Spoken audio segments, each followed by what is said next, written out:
Channel में आपका स्वागत है।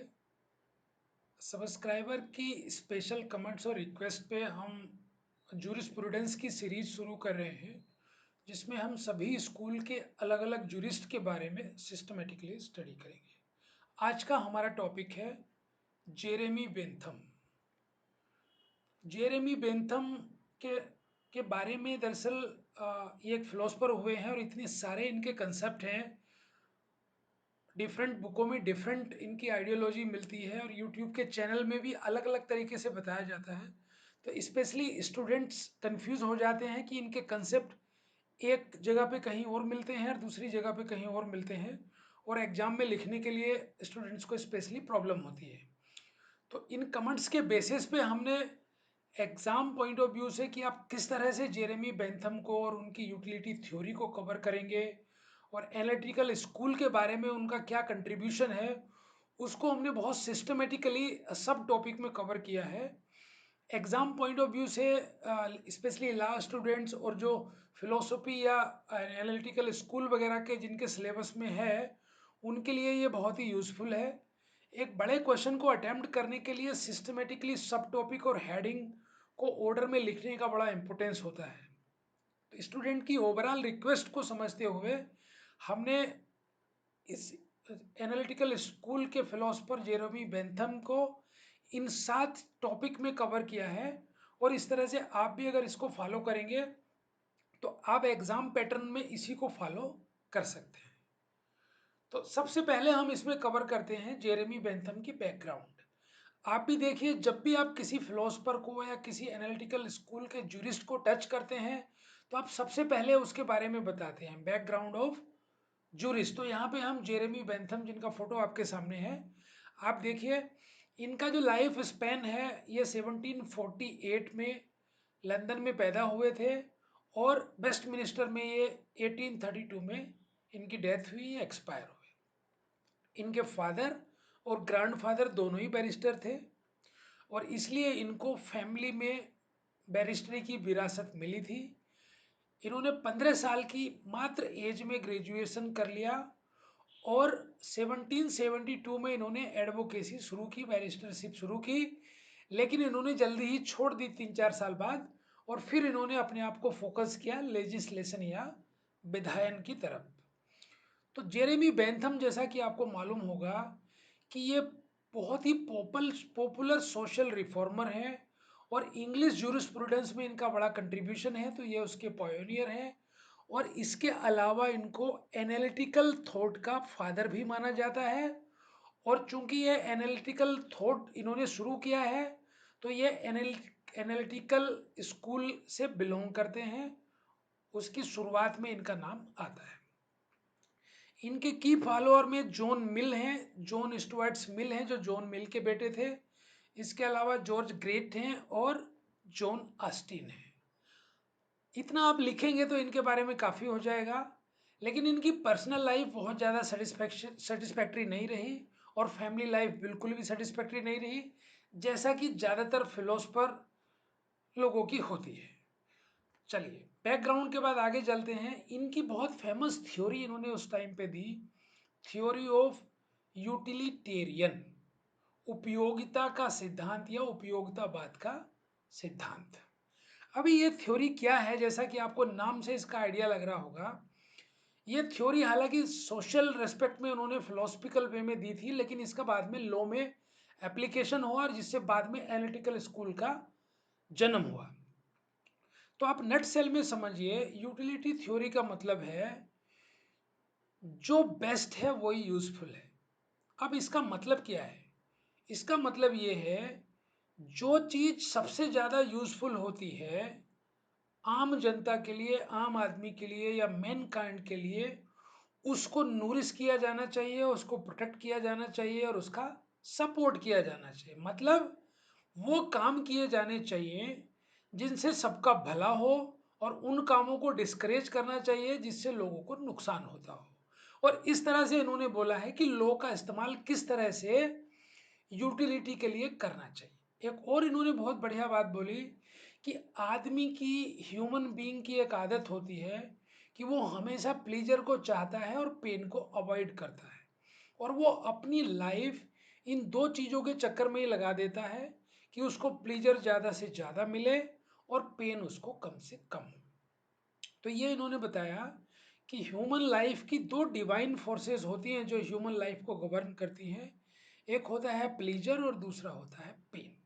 इनके हिसाब से समाज में हर चीज इस तरह से ड्राइव होनी चाहिए और इस तरह से कोऑर्डिनेट होनी चाहिए कि वो ह्यूमन लाइफ में प्लेजर को बढ़ाए और पेन को कम करे। और यही इन्होंने विधि या लॉ का रोल बताया है कि लॉ ऐसा होना चाहिए जो प्लेजर को मैक्सिमाइज करे और पेन को मिनिमाइज करे। इसको आप समरी में ऐसा भी समझ सकते हैं, greatest happiness to greatest number. ज़्यादा से ज़्यादा लोगों का ज़्यादा से ज़्यादा भला हो, ऐसा काम समाज में होना चाहिए। और कोई भी लॉ या कानून आना चाहिए तो वो इस तरह का होना चाहिए। ये है इनकी नटसेल में थ्योरी ऑफ यूटिलिटी।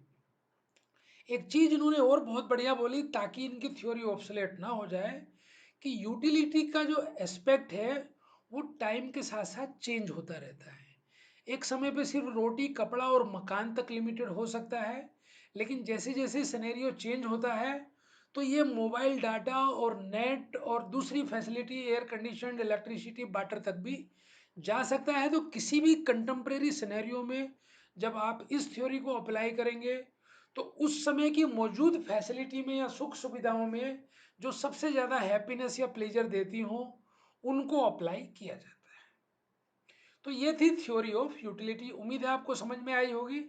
अब हम आगे बढ़ते हैं इसमें कि इनका एनालिटिकल स्कूल के लिए कंट्रीब्यूशन क्या है। स्पेसिफिक टू एनालिटिकल स्कूल की अगर हम बात करें तो हम कुछ टॉपिक में इनके कंट्रीब्यूशन को डिस्कस करेंगे कि मोरल फिलोसफर, एक नैतिक फिलोसफर के रूप में इनका क्या कहना था।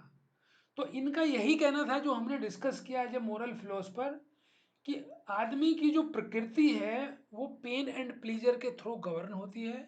आदमी प्लीजर बढ़ाने के लिए काम करता है और पेन को कम करने के लिए उसके सारे प्रयास रहते हैं, लेकिन ये सब मोरल कोऑर्डिनेशन में होना चाहिए, मोरल बाउंड्री में होना चाहिए। अगर सोशल थिंकर की हैसियत से देखें तो ये नेचुरल लॉ के अगेंस्ट थे और इन्होंने सोशल कॉन्ट्रैक्ट थ्योरी को भी पूरी तरह रिजेक्ट किया।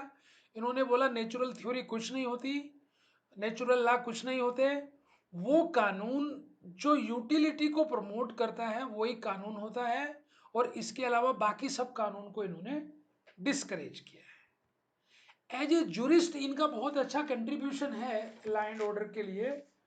तो इन्होंने सबसे पहले तो साइंटिफिक थ्योरी ऑफ लॉ दी, मतलब यूटिलिटी थ्योरी को इन्होंने पूरा साइंटिफिक बेस दिया कि वो सब काम एनालाइज होने चाहिए जो प्लीजर को बढ़ाते हों और पेन को कम करते हों। और इन्होंने आर्बिट्रेरी लॉ को, जो मनमानी ढंग से जज फैसले करते हैं, उसका पूरी तरह विरोध किया। उन्होंने कहा कोई भी जजमेंट या फैसला लॉ के अकॉर्डिंगली होना चाहिए, और जनरली जज अकेले फैसला देते हैं तो उनके पर्सनल बायस उसके साथ में आ जाते हैं। तो उन्होंने जूरी कंसेप्ट को जन्म दिया। तो आप याद रखिए, जूरी कंसेप्ट का उदय और जन्म जेरेमी बेंथम के प्रयासों से हुआ और इनके टाइम में हुआ। और ये जजेस को बहुत ही व्यंग्यात्मक शब्दों से बोलते थे, क्योंकि इनका एक्सपीरियंस ऐसा था जब इन्होंने एडवोकेसी की कि जजों के मूड पे काफ़ी सारे डिसीजन इधर उधर हो जाते थे उस टाइम में। तो इन्होंने ये जज को व्यंग के रूप में जजेज एंड कंपनी बोलते थे।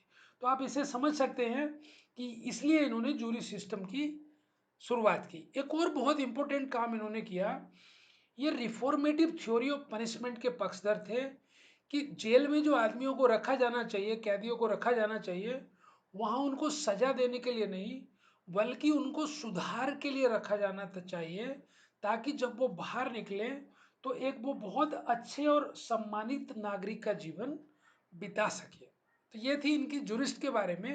अब इन्होंने एक प्लीजर और पेन को मीजर करने के लिए उस यूटिलिटी की थ्योरी के लिए एक हेडोनिस्टिक कैलकुलस दिया। एक पूरा साइंटिफिक मैथमेटिकल कैलकुलेशन है उसमें, जिसमें कोई भी प्लीजर को मीजर करने का तरीका है। तो उसमें 7-8 चीज़ें हैं, हम बहुत डिटेल में नहीं जाएंगे। तो किसी भी प्लीजर को अल्टीमेट मीजर करने के लिए उन्होंने ये बोला कि ये प्लेजर कितने देर तक आदमियों को खुश रखता है, कितने ज़्यादा लोगों को खुश रखता है और कितने लॉन्ग टाइम तक रखता है, और प्लेजर की इंटेंसिटी कितनी ज़्यादा है, वो कितनी तीव्रता उससे लोगों को प्लीज करता है। तो ये 5-7 पैरामीटर हैं जो अल्टीमेटली डिसाइड करते हैं कि प्लेजर किसी एक्टिविटी से या किसी लॉ से कितना ज़्यादा हो रहा है या कम हो रहा है। तो ये हेडोनिस्टिक कैलकुलस में इन्होंने कैलकुलेशन करने का तरीका यूटिलिटी थ्योरी के अंदर बताया। इसके अलावा इन्होंने जूरिस्प्रूडेंस को दो कैटेगरी में बांटा। एक कैटेगरी थी एक्सपोजिटोरी जूरिस्प्रूडेंस और दूसरी थी सेंसोरियल जूरिस्प्रूडेंस। अब इन दोनों में क्या डिफरेंस है? एक्सपोजिटरी जूरिस्प्रूडेंस में उन्होंने बोला कि जो प्योर लॉ को स्टडी करना है, लॉ एज इट इज जो है, उसको यहाँ इन्होंने रखा एक्सपोजिटोरी जूरिस्प्रूडेंस में। और सेंसोरियल जूरिस्प्रूडेंस में इन्होंने जो मोरलिटी है या दूसरे ओब्लिगेशन है जो अदर देन प्योर लॉ है, उनको इन्होंने सेंसोरियल जूरिस्प्रूडेंस में रखा। तो ये इनका कंट्रीब्यूशन था। इनका कंट्रीब्यूशन के 2-3 पॉइंट अभी और हैं। अब इनके लॉ के बारे में इनके क्या व्यू थे? तो लॉ के बारे में इन्होंने सबसे पहले ये चीज बोली कि लॉ जो है ना, वो सॉवरेन की इच्छा है या संप्रभु की जो इच्छा है, वो लॉ है जो बाद में ऑस्टिन ने उसको कमांड ऑफ सॉवरेन के रूप में डेवलप किया। लेकिन ये सबसे पहले कि लॉ सॉवरेन की बिल है, ये जेरेमी बेंथम का दिया हुआ है। इसके अलावा इन्होंने लॉ के दो थ्योरी दी। एक है एनालिसिस ऑफ लॉ, जो बेसिकली ये बताता है कि कानून क्या है, कानून कैसा होना चाहिए, वो यहाँ की बात नहीं हो रही है, या कानून कैसे डेवलप होता है उसकी बात नहीं हो रही है। जो आज की डेट में लॉ है वो क्या है, वो अच्छा है या बुरा है, उसको कैसे डिसाइड किया जाएगा, उसके लिए दूसरा इन्होंने व्यू दिया एंड ऑफ लॉ, मतलब पर्पज ऑफ लॉ।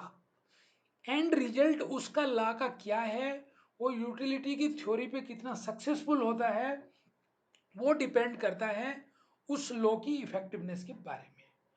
इसके अलावा लॉ जो है वो ह्यूमन बिहेवियर को कंट्रोल करने वाला बहुत बहुत एक इम्पोर्टेंट टूल्स है, और ये निगेटिव भी हो सकता है और ये पॉजिटिव भी हो सकता है। निगेटिव में आपको एक तरह से पनिशमेंट वो रोकेगा करने से, और दूसरी तरफ पॉजिटिव में वो उस काम को करने के लिए एनकरेज करेगा। फॉर एग्जाम्पल दहेज प्रथा, दहेज अगर आप लेंगे तो निगेटिव रूल अप्लाई हो जाएगा, पनिशमेंट मिलेगा, और आप दहेज नहीं लेते हैं तो वो पॉजिटिव हो जाएगा, एनकरेजमेंट हो जाएगा। कई स्टेट गवर्नमेंट जैसे एनकरेज करती हैं कि आप बिना दहेज के शादी करते हो। इसके अलावा इन्होंने आप इंस्टीट्यूशन पे और दूसरी अथॉरिटियों पे भी लॉ को अप्लाई किया। तो लॉ सिर्फ ह्यूमन बीइंग पे लागू नहीं होता है, इसके अलावा इंस्टीट्यूशन पे भी किया। तो इन्होंने लीगल फिक्शन जो है ना, लीगल पर्सन के कॉन्सेप्ट को भी यहाँ पे शुरुआत किया। इसके अलावा इनकी नज़र में जस्टिस क्या है? तो बेंथम की नज़र में जो जस्टिस है वो एक सोशल प्लीजर का बहुत बड़ा रोल प्ले करता है जस्टिस, और it is a one form of social pleasure. And ultimately justice का जो ऑब्जेक्ट होना चाहिए, ऑब्जेक्टिव होना चाहिए, वो benefit and welfare of humanity, मानव जाति का फायदा और उसका कल्याण होना चाहिए। और इन्होंने एक इम्पोर्टेंट चीज ये भी बोली कि जस्टिस जो है ना एक सब्जेक्टिव कॉन्सेप्ट है, मतलब एक व्यक्तिपरक विचार है, और वो बहुत सारे सोशल फैक्टर पर, इंडिविजुअल के फैक्टर पे डिपेंड करता है। तो जस्टिस के बारे में इनके थॉट ये थे। इन्होंने एक बहुत फेमस बुक लिखी, लिमिट ऑफ जूरिस्प्रूडेंस डिफाइंड। ये बुक काफ़ी बाद में पब्लिश हुई, हालांकि इसके नाम को आप ध्यान से सुनना। एक दूसरी ऐसी बुक है जो जॉन ऑस्टिन ने लिखी है, वो है प्रोविंस ऑफ जूरिस्प्रूडेंस डेटरमाइंड, लेकिन ये है लिमिट्स ऑफ जूरिस्प्रूडेंस डिफाइंड। अभी इन्होंने ये बताया कि प्लीजर और पेन को कंट्रोल करने के लिए इसके सोर्सेस क्या हो सकते हैं और इस पर किस तरह के सैंक्शन लगाए जा सकते हैं। तो इन्होंने बताया कि सैंक्शन फिजिकल भी हो सकता है, पॉलिटिकल भी हो सकता है, और मोरल भी हो सकता है, और रिलीजियस भी हो सकता है। इतने 4 तरह के सैंक्शन इन्होंने लगाने की बात की है। अच्छा, अब आगे देखते हैं। देखिए, कोई सी भी थ्योरी हो लॉ के अंदर या फिलोसफी में, उसका क्रिटिसिज्म होता ही होता है। तो ये हेडिंग आप पक्का समझ लीजिए कि आपको अपने क्वेश्चन में कवर करना है, कोई भी थ्योरी का क्रिटिसिज्म क्या होता है। इसी तरह से इस थ्योरी के भी क्रिटिसिज्म है कि इन्होंने जो है ना, यूटिलिटी की थ्योरी तो दी, लेकिन इन्होंने इंडिविजुअल की कम्प्लेक्सिटी को इग्नोर किया। जैसे इंडिविजुअल कई बार ईगो में होता है, उसकी नोवेलिटी होती है, उसका अपना एक स्टेटस होता है, और वो अकेला आदमी एक बड़े ग्रुप पे भारी पड़ता है। तो वहाँ पे यूटिलिटी की थ्योरी में इसको कैसे बैलेंस किया जाएगा, वो इन्होंने क्लियर नहीं किया। ये पॉइंट भी इसी तरह का है कि इंडिविजुअल और कम्युनिटी इंटरेस्ट को किस तरह से बैलेंस किया जाए। फॉर एग्जाम्पल, कुछ आदमियों को सिर्फ आप खाना दे रहे हो तो ज़्यादा लोगों का पेट भर रहा है, लेकिन कुछ लोग अगर उनको खाना मिलने की वजह से उनको बहुत बड़ा अहित हो रहा है जिसमें उनकी जान भी जा सकती है, तो उसको बैलेंस किस तरह से कर रहे हैं, वो इन्होंने क्लियर नहीं किया है। और दूसरे, ये जज मेड लॉ के अगेंस्ट थे। अभी अभी आप देखेंगे तो कायदे में तो लेजिस्लेशन ही कानून बनाती है, लेकिन जो कानून लेजिस्लेशन के बनाए हुए होते हैं, लेकिन जब वो जुडिशरी के सामने जाते हैं लेकिन वो इनकम्प्लीट होते हैं, तो फिर क्या करना पड़ता है जज को उनका इंटरप्रिटेशन करना पड़ता है, और कई बार उस लॉ को आगे बनाना भी पड़ता है। लेकिन इन्होंने मना किया है, ये जज मेड लॉ के अगेंस्ट थे। लेकिन जज मेड लॉ आज की डेट में एक प्रैक्टिकल फैक्ट है। आप देखिए जजों को कितने कानून बनाने पड़ते हैं क्लैरिफिकेशन के चक्कर में। फॉर एग्जांपल, जैसे इंडिया के अंदर establish law establish by sorry process establish by law, ये माना जाता है। हमारे यहाँ अमेरिका के जैसे ड्यू प्रोसेस ऑफ लॉ नहीं है। लेकिन मेनका गांधी के केस में सुप्रीम कोर्ट ने आर्टिकल 21 को एक्स्ट्रापोलेट करके बोला कि जो कानून होना चाहिए इंडिया में भी, वो फेयर एंड जस्ट होना चाहिए। मतलब इन्होंने ड्यू प्रोसेस लॉ को यहाँ पे इंक्लूड कर दिया अपनी जुडिशियल इंटरप्रिटेशन में, जिसके बेंथम खिलाफ थे। अच्छा, इन्होंने जो थ्योरी दी हैं वो कॉन्ट्राडिक्टरी थ्योरी दी है। जैसे हमने ऊपर पढ़ा था कि एनालिसिस ऑफ लॉ इन्होंने एक थ्योरी दी है, दूसरा पर्पज ऑफ लॉ दिया है। अभी एनालिसिस ऑफ थ्योरी को ये बोलते हैं लॉ एज इट इज।